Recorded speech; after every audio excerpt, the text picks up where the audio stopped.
All right. So welcome back, everyone. I'm super excited. I just had to grab these two for a moment because I know 2025, I feel like as soon as that first fall crisp air hits, you just know that fall is here, but it's also event season. And that is true with Maryland. Yes. We got the upcoming Equity in Action conference that's coming up. And so I wanted to grab Chrissy and Amber to talk a little bit about it. Chrissy and Amber, how y'all doing today? We're good. Thanks for having us. Absolutely, absolutely. So tell us a little bit about this exciting event. Obviously, I participated a few years ago, 2023, I believe. It was an absolutely incredible experience. I'll throw it up just so folks can get an opportunity to see as we're talking all the great things coming up. But tell us a little bit about the event, what folks can expect, and then we can start peeling back the layers and see what we're going to be learning about in just a couple of weeks. Just a couple of weeks. I'd love to tell you about the history of the event, and then I'm going to throw it to Amber to talk about this year, because this year is going to be a little bit special. So Associated Black Charities, when we had our new administration come in 2023, we knew that we needed a learning experience for our community. And so this conference, Equity in Action, the movement continues. It, in our mindset, is a continuation of everything that has happened historically to fight oppression, to break down systemic issues, and to create opportunity for Black communities. And so we started it in 2023. It is an excellent opportunity to highlight what I would call Black expertise, because we feature Black professionals as speakers for the conference to lend their insights in a very culturally relevant way.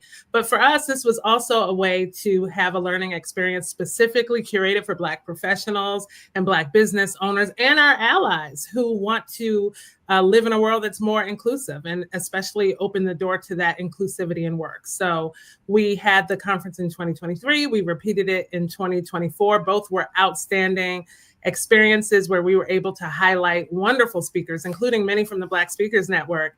And we were able to give the stage and platform to people who have stories to tell and have things to teach. And very proud about that. And this year we're coming back on Saturday, October 25th. Again, at Maryland Live Event Center. They're a great partner of ours. And we wanted to switch it up just a little bit, make it a little bit more relevant, a little bit more trendy. And I'm going to turn it over to Amber, because she was the visionary voice that brought forward some of the change for this year. Yes, so this year we are doing it a little bit differently. Instead of having a bunch of breakout rooms, we are going to have continuous panels throughout the day, all in one room, so everybody stays together and is receiving the same content. But I was thinking about it, and I'm like, it's homecoming season. You spoke about that crisp fall air, and I'm like, it's Saturday, it's homecoming season, and what do our people like to do? We like to brunch. We like to have a day party. And so we're still going to have that same impactful content, hearing from equity professionals and experts in the area and in the region, but we're going to turn up. We're going to have a little bit of fun, make it a little bit more culturally relevant. People are encouraged to dress down. You don't have to wear a suit, come comfortable and have a good time. Ooh, I really love that. So I saw the theme, because we're saying a day party with a purpose. Is that, did I get that right? Yes. That's it. Listen, you got to listen to these younger people. Amber was like, don't nobody want to come to no daggone conference on Saturday. Now, I was like, I want to come to a conference on Saturday. So it is just really, I think, a mix of like generational attraction. But I think everybody loves a day party, and everybody loves when Associated Black Charities puts our twist on the events we have to make them culturally relevant. Yeah, no, I think that's a lot of fun. And so I also love the evolution of this, because I believe 2023 the first Equity in Action conference. It was the first one. So that set it off. And again, my recollection of that event was incredible, because you had such a mix of thought leadership. So you had, folks on civil rights side, you had folks in industry, you had academia using a lot of words that I did not understand at the time, but I went back and researched, and it was just incredible. And then the connections. And also too, the thing that I want to mention before we get into some of these questions is the venue is beautiful. That was my first time attending an event at a casino, and I had questions initially, but then when I got there, I was like, this makes perfect sense. Like that venue is beautiful. The food was incredible. And so the event space is almost separate from the casino, but it's so incredible. And the thing I love about this, it might sound small, but free parking. Definitely free parking. And I'm gonna have Amber tell you a little bit about the food this year, because we did go and do a tasting, and everything was amazing. But what I want to say is the venue has not only been a great space for us, they've been a great partner. So Maryland Live Casino, Hotel and Casino have been a partner with ABC since 2023, unapologetic in their alignment with us, and we're very grateful for them. Nah, that's awesome. That's awesome. Yeah, tell us about the food, Amber. Okay, the food was busting, okay? So let me just say, you are definitely going to get your money's worth when you buy your ticket. We had the regular bacon, eggs, we had chicken and waffles, we had salmon and grits, we're gonna have turkey sausage, there's gonna be fruit, there's gonna be pastries, there's a continental breakfast before we even get to the brunch. I feel like I'm missing something. You're missing the French toast, Amber, but toast with the strawberry puree. Like, yeah. Listen, the salmon and grits is worth your ticket price. I'm just gonna put that out there. Like, for people who come in to be a foodie and learn. The salmon and grits was just like all of that. And a complimentary mimosa, and them as many mimosas as you would like to have. See, Brian, it didn't switched up on us from the first year. Yeah. I did not recall seeing a mimosa or experiencing one. But yes, this is on theme with what we're talking about. Now, day parties used to be, and I like, we're seeing this as a trend across Black Speakers Network and just across the board with independently organized events. As we think about event activations, Amber, your thinking to me is spot on. I don't know what your background is. I would love to, for you to share a little bit for folks that are meeting you for the first time. But when you think about these event experiences where you're building community, right? And it's like, that for people to get up, get in their car, drive somewhere, we only get 52 weekends a year, to your point, and to be able to create an experience that is not just full of great information, but it's full of connection and that gets people excited and talking and excited to come back for more. Like, how do you go about the process of just thinking through what people would want in those things? Do you sample other event experiences and you're like, hey, I'm taking a little bit of this and maybe infusing it? Is some of this experimental? Like, how do you go about deciding what you're going to infuse? And I know all this stuff costs money too. Yes.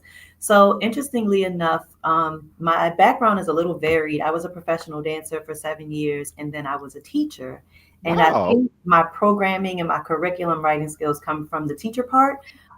Where you have to bribe children. You just simply have to bribe children with the things that they like to be able to get them to do the things that will actually be beneficial to them. And so I think about the things that a lot of people get out of our events, and that's mostly connection.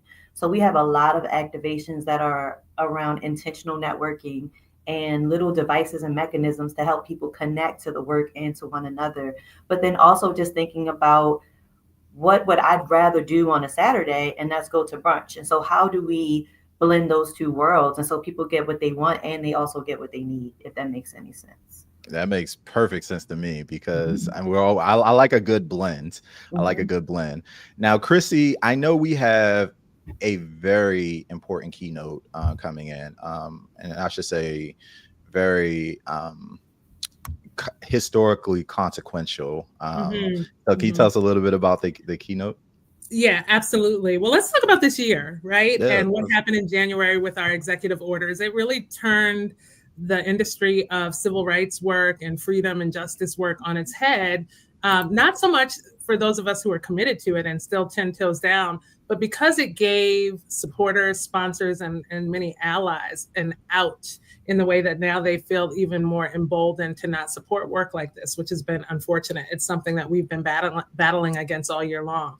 And so the first instance of a problem happened in regards to this conference when we were asked by a previous supporter to take the word equity out of the name of the conference. And we were like, no, we're not going to do that. Well, we've even had a sponsor ask us to consider taking the word Black out of Associated Black Charities. And so it's been a year of emboldened action. It's been a year of having to negotiate what we're willing to tolerate in the name of support. It's been a year of no thank you moments. And because we decided to stand 10 toes down on the mission work of our organization and specifically this event, we also decided it was time to have that consequential keynote speaker come in to really look at how this work has affected us for generations and how it lands on more of a national landscape. So 1989, the Central Park 5 case, 5 young men in New York City were erroneously accused of attacking, raping, and doing horrific things to a white jogger in Central Park. They were all underage, experienced coerced confessions, did multiple years in prison, and DNA evidence eventually proved their innocence and identified the person who was actually the perpetrator of the crime.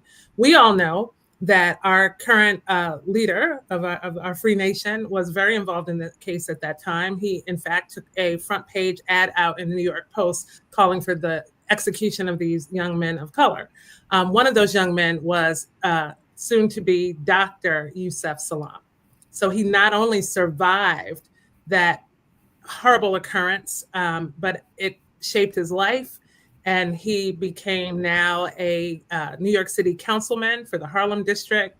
He became, for me at least, someone who is from New York, only a few years younger than he is, who was there and experienced those times, a beacon of hope, light, and resilience. Like when we talk about resilience in our community, a lot of times we talk about just making it from point A to point B. Like we're talking about just like surviving the structural stuff that all of us deal with. But his level of resilience shows up on different levels, right? And I felt like we could pull from that level of experience for this conference in a way that Associated Black Charities hadn't yet done in the 2 years we've had it previously. So not only are we having a change maker, and to me, an icon, come in and talk about his experience, but we're doing it unapologetically, and we're also not allowing any level of support, any level of unreadiness interfere with our commitment to having the conference and having him as our speaker. Listen, yeah, so this is very reminiscent. I think when you think about civil rights, a lot of times we think about an era in time, but this is we're constantly, like, rights aren't guaranteed. You have to fight for them, and there has to be conversation and dialogue and movement and organization, and that takes leadership, and that takes coordination. And I think spaces like this is where those types of conversations start, continue, and also plans get made. So I'm really excited about this. And I know you have some other incredible speakers as well that are going to be joining the stage alongside. I know you said we're breaking up the format a little bit differently, but I think I saw Corey Bailey and some other folks from across the Baltimore region that will be participating as well. Summit style this year. So we'll have some moderators with panelists, and all of them are outstanding. Any of them could have moderated, and we had to pick and choose. But our core, I think, focus areas are on economic empowerment, what it looks like to lead resistance in the moment where equity is being challenged. We're looking at IT, tech, AI, and how it impacts the Black community and the opportunities that are there. And then also we have, we're wrapping up with a session called Who's at the Table? Black Leadership, Power, and Possibility. That's moderated by Mark Anthony Thomas. I'm from the Greater Baltimore Committee. We're so excited. So we have Corey Bailey and Derek Boyd and Takia Warden, and you're showing some of the pictures now, Brendan Lockett and Ellington West and Natasha Dartigue, and I'm leaving people out, but all of our speakers are currently published on our Instagram page, and they're also being released across social media daily. It is a impressive lineup, but let me tell you why it's more impressive. Not because these people are just admirable and full of insight and expertise, but we're living in an age where even Black people don't always have the privilege to show up in the ways they will on Saturday, October 25th. We had people who declined the offer to come and speak because they have to worry about their day job and how it will look for them to align with Black causes. But these people, these individuals are coming unapologetically, and we can't ask for any more than that because they're going to take all kinds of people on the spectrum. Those of us who will be rebel rousers and freedom fighters, and those that we have to pull along because they're not in those positions of privilege. It will take all of us, but we're especially proud of the people who said yes to ABC this year. See, Amber, that's the reason why I like running like a group like Black Speakers Network, because it's already built in. Like I'm like, we're not changing the name. We 10 toes down, I guess, until we continue. So, Y'all, thank you so much for taking a few moments. I did want to hold space if there's anything else that we want to share, talk about. Obviously, we mentioned today. I'll throw the flyer just up so that folks that are watching can get an opportunity to take part and see exactly what it is that we're talking about. There's soon to be Dr. Yusef right there. And then we also have a QR code that I've been sharing with you throughout the course of the event. You can actually scan that QR code. That'll take you directly to the website to sign up. I know, are we still general admission? Folks can just sign up and get tickets now? General admission, yeah. Tickets, registration on sale now. And tickets are flying off the website. And so if you would like to be a part of this experience, we ask that you go do that right away. Cool. And then are we still doing sponsors? Can folks still get involved? Vendors? I know we have small business owners. Yes. Okay, and I'm going to let Amber, I would love Amber to talk a little bit about the space we've created for Black entrepreneurship. We'll also, of course, have our sponsors as exhibitors. And then Amber, also, I would love, before we close, for you to talk a little bit about what you want people to feel, right? Like what you want people to walk away with, what the experience should leave us with, because I think this is your vision. And so I think you uniquely can communicate that. That's a nice closeout. I like that. Chrissy, come on. You got it, Amber. Because I'm part of the Black Speakers Network. Out of position, a conversation. All right, Amber. Yeah, for sure. I want people to come out and be glad that they did by the time they left, right? Or you left with somebody's phone number and you can't wait to connect with that person, or you want to go somewhere and continue the conversation. I was so blessed to have a friend of mine come to the conference last year. And then by the next time I saw her, she was working at a company through a connection that she had made at the conference. And so that's the kind of impact that we want this conference to have. We want you to feel fed. We want you to feel warm, like you're hanging out with your cousins, your homegirls, maybe your auntie, but you also feel really full by the time you leave the conference. So get on the website, buy your ticket, invite your homegirls, invite your homeboys, and come on out for a nice, impactful day with the family.